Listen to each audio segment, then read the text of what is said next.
Greetings, everyone. We're back for part 2 of my 84 packs of Dollar Tree's Guardian Risings.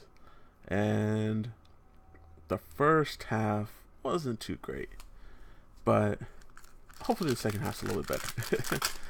Because first half we only got one GX, which is a Como O, which is not that great. But let's see. We could turn that luck around, getting a ton of the little Vulpixes. I think we have about 5 or 4 now, just from the first 50 packs or so. Because here's the other 42. We are getting rares, quite a few rares. And so far, reverse rares again. So far it's a little disappointing. I was hoping I was going to get the same kind of ratio as the Burning Shadows, but maybe I just got lucky with Burning Shadows and, you know, hit a lot of good ones. Because I would hate to think that the person I bought these from on eBay might have weighed them.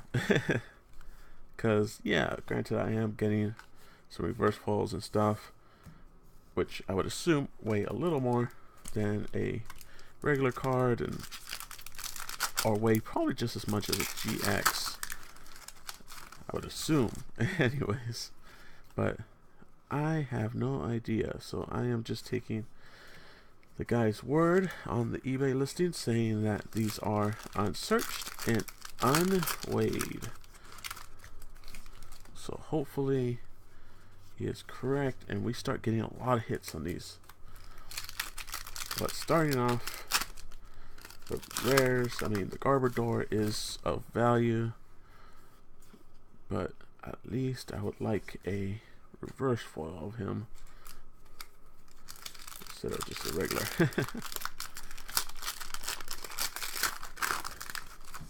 These packs are a little more pain to open.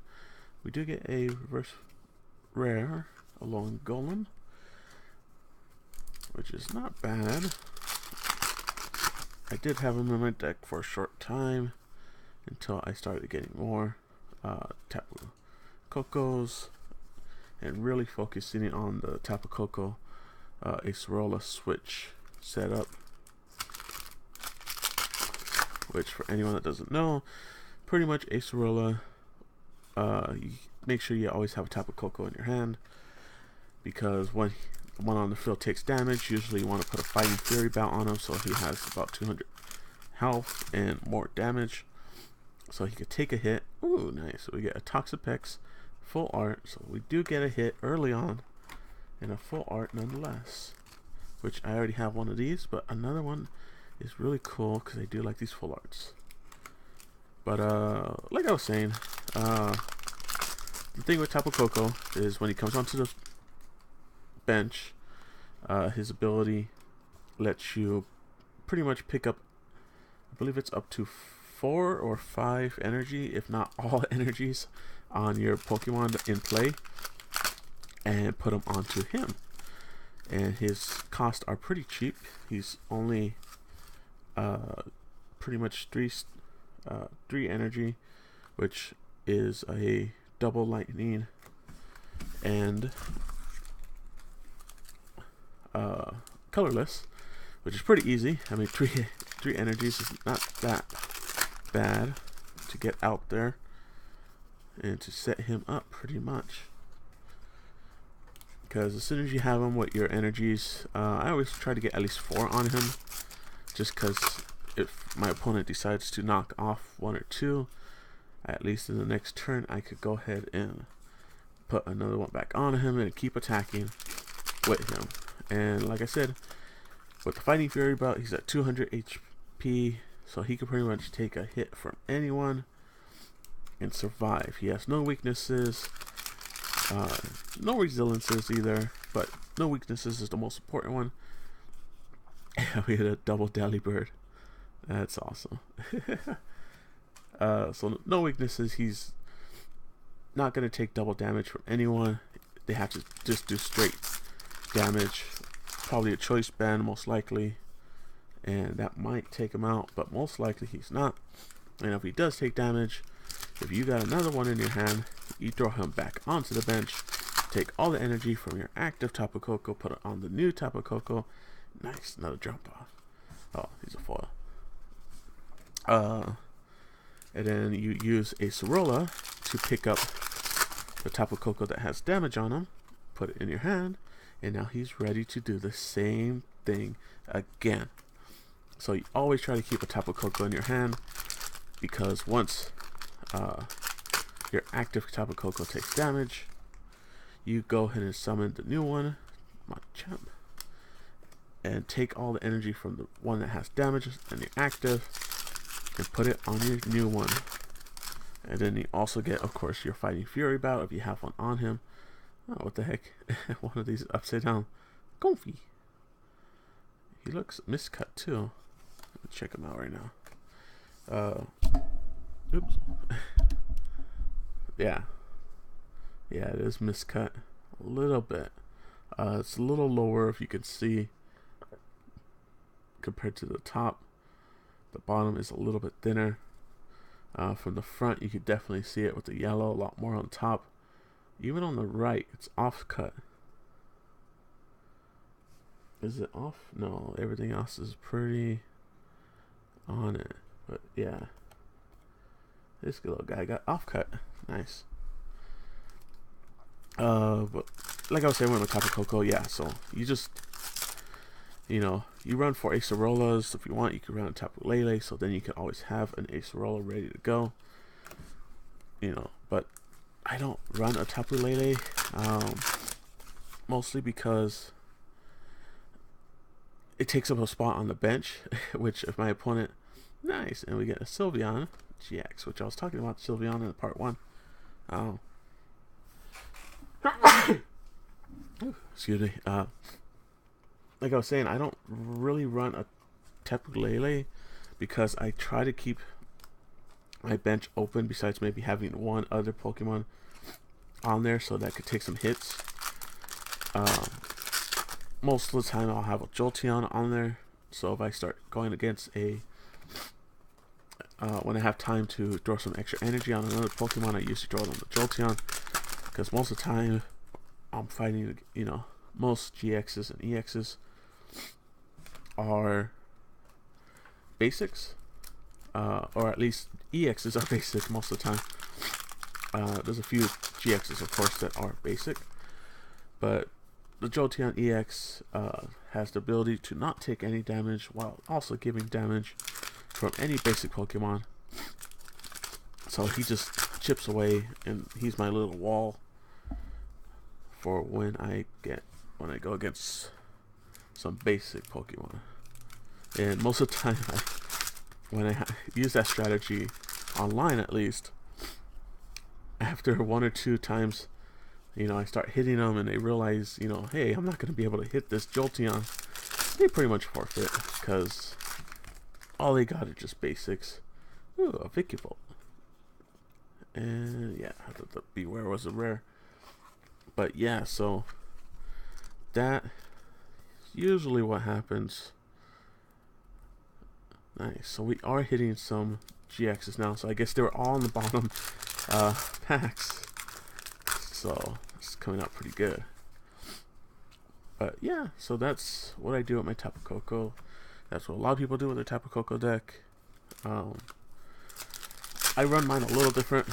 I run mine with Drampas in there, as well as Rayquaza, which is the normal Rayquaza, not the GX or the EX. He's from the base set, I believe, of Sun and Moon. Could be wrong, but pretty much he has an attack that, when used, rescue switch off the side, he could pull discarded energy from your graveyard, from your discard pile, and put them onto any Pokemon in your play. So it's a good way if you happen to get messed up, or you know, your Pokemon that had energy on them goes and dies. It's a good way to get back that energy. I also run the Drampa, which, yeah, here he is. A mass he has, which search your deck for basic energy, attach it to him. Yeah, and then his other move, the powered cyclone, you get to move an energy on him to one of your bench Pokemon. So it's a nice thing. And plus 200 HP, not too bad. Throw a Fighting Fury Bell, 160. He will survive quite good. At least enough to use the... I thought that card got bent. His Power Cyclone to try to jump off some energy. To keep your energy in play. And a Minor foil. Last 3 packs here. So, yeah, like I said, my deck is a little bit different than what a lot of people typically run. And I don't mind, because I try to be efficient as possible. Plus, it's good to change it up, because if you just copy decks, it's easy for people to figure out how to beat it, because everyone has the same. And we got our last pack here. So, a little faith in humanity restored. You know, hitting those 3 GXs. The guy that I bought these from most likely did not weigh these. And I think the ratio was pretty good. We got 4 GXs in total. 1 full art, just like the Burning Shadows. I believe we got 6 GXs from the Burning Shadows 100 packs. And yeah, we didn't get nothing on the last pack there. So, ratio wise, not too shabby. Where's our rares? Golem, Tentacruel, rare reverse foil. So, there we go. Not too many regular rares. Not like the first half. Foils got 1 more. We actually got a miscut one, which is pretty cool. It's not miscut too much. It's dinged up though. It's got a little ding on the side here, a little crimp. Of course, probably from the miscut or from the shipping. It looks like it's from the cut, because the edges are pretty rough too. So, oh, don't want to mess up my good cards. Not too bad. As far as value wise, did not get the value that I thought I would get. Like Burning Shadows. Burning Shadows I did look at, I guess. The secret rare pretty much made everything close to breaking even, if not actually making a little profit. On here, I know the Sylveon does go for a little bit. Vigivolt's not too bad, and the Toxapec's not too bad either, because it's a full art. The Hollows, a couple bucks here and there. Reverse foils, really nothing. Granted, the Garbodor is a couple bucks as well, so no profit here. It's pretty much all technically lost, but not too bad. Not too bad. I still like these dollar packs, so I may do some more. And of course, I do have some random pack codes still. Leave a comment on this video. Email me at dcw_core@yahoo.com. Make sure the email is titled YouTube Booster, and try to add your name to the email that you use to comment on the YouTube video. It just helps everything run so much smoother, because I'm trying to get these out to everyone, all these codes and everything, so it just helps out a little bit better. But yeah, so we shall see what December holds. Maybe I will have a special something on Christmas Day, maybe. But yeah, so till next time, guys, later.